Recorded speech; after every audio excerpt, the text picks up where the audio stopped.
Plot twists are an integral part of most TV genres, helping to keep us engaged with a story by subverting a narrative that may have become too predictable to maintain our interest. But even plot twists themselves can have a certain predictability to them, making scripting a twist that no one will see coming a special talent among television writers. At their best, TV plot twists are nothing short of genius. They can turn an entire story upside down, while still preserving its overarching narrative as a coherent whole. However, at their worst, ill-conceived plot twists can ruin a TV show completely. Plot twists we could never have predicted fall into both these categories, for better or for worse. Either way, there are common tropes to plot twists, from sudden reveals, character entrances and exits, to Deus Ex Machina intrusions, and variations on the "it was just a dream" conceit. All these tropes can enhance a show if done right. What's more, in the biggest examples of TV twists, all of them manage to take us totally by surprise. 10. Scrubs, Ben died and they're really at his funeral. My Screw Up, Season 3, Episode 14. Zach Braff's favorite Scrubs episode features the sitcom's biggest and best plot twist, involving Dr. Perry Cox's brother-in-law, Ben. Throughout the episode, My Screw Up, we see Dr. Cox talking to Ben, who's visiting him for the first time in 2 years. Ben previously had leukemia, but the cancer has gone into remission. Ben even interferes in Dr. Cox's work, arguing with him when he reprimands Braff's character, JD, for not managing to save a patient's life. This subplot does nothing to prepare us for the episode's final, agonizing twist. When Dr. Cox is discussing his son's birthday party with Ben, JD appears behind him and asks, "Where do you think we are?" JD turns to find that Ben has vanished. He and JD are standing in a cemetery, attending Ben's funeral. This devastating reveal illustrates why Scrubs is so much more than a comedy show. 9. Life on Mars, Sam Tyler's jump off a building. Episode 8, Season 2, Episode 8. John Sim in a suit on a roof looking sad in Life on Mars. British time-traveling crime show Life on Mars is famous for its alternation between 2 different decades, and so it's unsurprising when its protagonist Sam Tyler ends up returning to 2006 following his trip to 1973. What audiences couldn't have anticipated was what Sam chose to do next. In one of TV's most perfect finales, Sam shocks us all by climbing to the top of a building and jumping off it. Bored and alienated from his life in the noughties, he wants to return to the coma that took him to 1973 in the first place. What's truly amazing is that we're cheering him on as he jumps. 8. Westworld, Bernard is a host. Trompe l'oeil, Season 1, Episode 7. Westworld may have gone downhill after Season 1, but its first set of episodes still make it one of the greatest sci-fi shows of all time.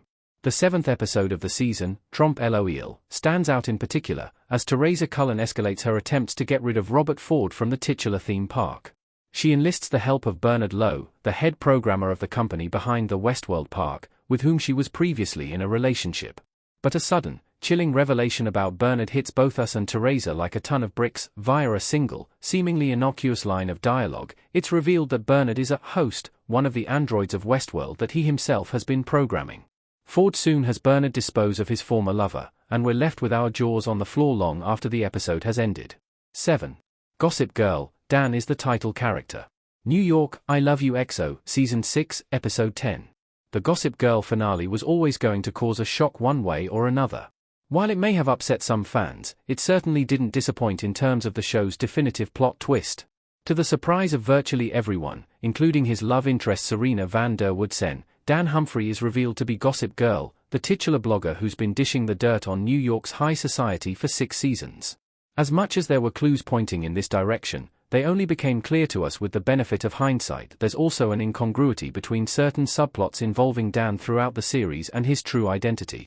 But Gossip Girl's writers were willing to overlook minor inconsistencies for the sake of a major surprise, and they certainly achieved that. 6. The Good Place, It's Actually the Bad Place.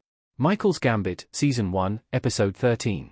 From The Good Place's first episode, the show's initial setting did feel garishly repugnant on some level, yet its characteristics seemed to be more a satirical send-up of how we imagine heaven than anything else. We certainly weren't expecting Michael's revelation at the end of Season 1. In fact, neither were the show's actors, as only 2 cast members of The Good Place were made aware of its twist before the episode was shot. Everything we thought we knew about the show is inverted in one momentous scene, when The Good Place is unmasked as the bad place, and Ted Danson's Michael outs himself as a demon. What's so brilliant about this twist is that it makes complete sense, and doesn't require much rewiring of the show's logic. With this single moment, The Good Place cemented its status as one of the most innovative TV comedies ever made. 5. Lost, Jack's flash-forward reveal. Through the Looking Glass Part 2, Season 3, Episode 23. Lost may be full of mind-bending plot twists, but there's one that still stands apart from the rest, 2 decades on from when it first aired.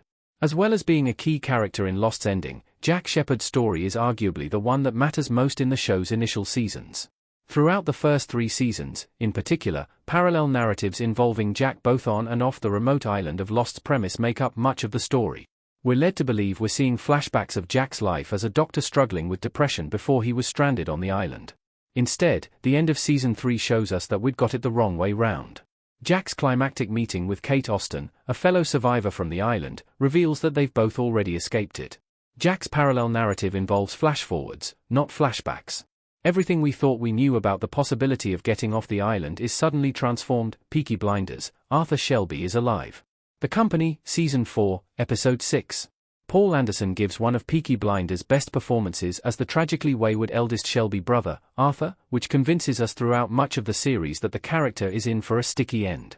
It's no surprise, then, when one of Luca Shangreta's men appears to kill Arthur in the Season 4 finale, yet, the show has another twist up its sleeve, as Tommy Shelby's public declaration of Arthur's death, the subsequent funeral, and the Shelby family's submission to Shangreta are revealed to be a trick to lure the gangster onto their territory.